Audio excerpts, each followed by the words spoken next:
All right, let's dive into one of the most incredible stories in all of human history, the epic journey of a single pill. Seriously.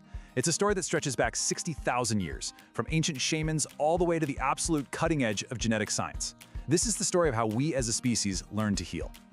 I mean, really think about it. That simple pill you might take for a headache or an infection, it holds 60,000 years of trial, error, absolute genius, and revolution. So what is its story? Where did it really come from?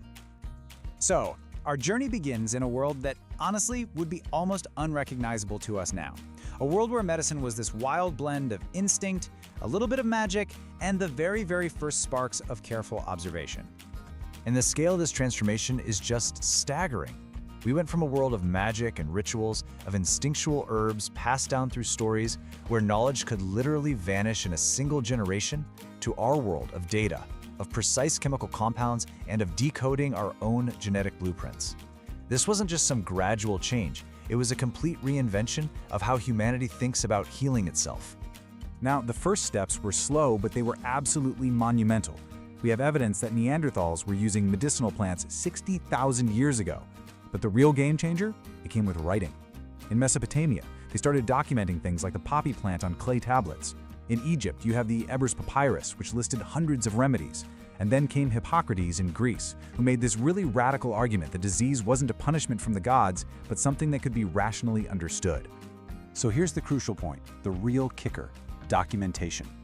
For the first time, you could actually correct errors. It allowed one generation to build directly on the successes and failures of the last. That simple act of writing things down turned all this scattered folk wisdom into a single body of shared, cumulative knowledge that could grow for centuries. And that new foundation of shared knowledge, well, it led to the next great leap forward. During the Middle Ages, medicine didn't just grow, it became an organized profession. This, my friends, was the birth of the pharmacy as we know it. You see, during the Islamic Golden Age, scholars and scientists took a really revolutionary step. For the first time ever, they formally separated the role of the pharmacist from the doctor. They set up the world's first public pharmacies and organized hospitals called bimare stands. And they innovated with brand new techniques like distillation, which let them create purer and more potent medicines. And this explosion of knowledge was just immense. To put it in perspective, one scientist, Ibn al-Battar, on his own, documented over 1,400 different medicinal drugs from plants, animals, you name it.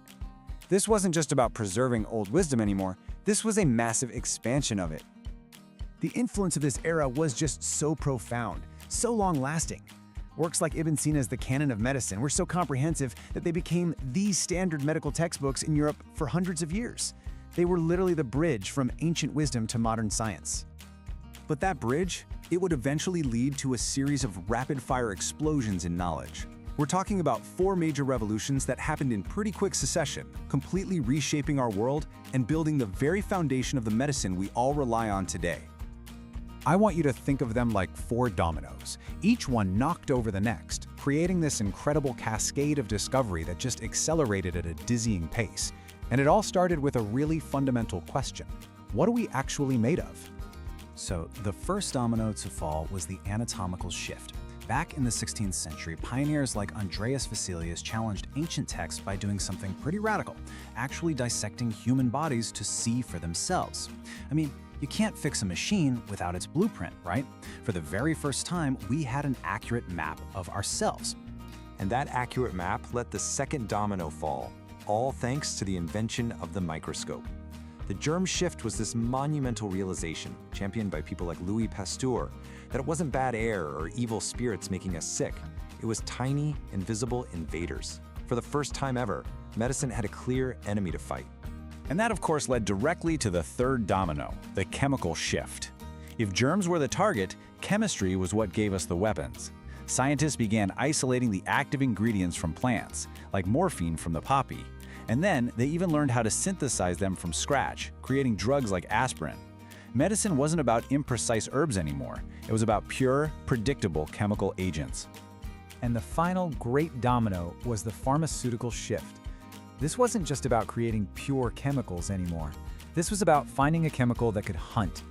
Alexander Fleming's accidental discovery of penicillin in 1928 gave humanity a true magic bullet, a compound that could actively seek out and destroy bacterial invaders.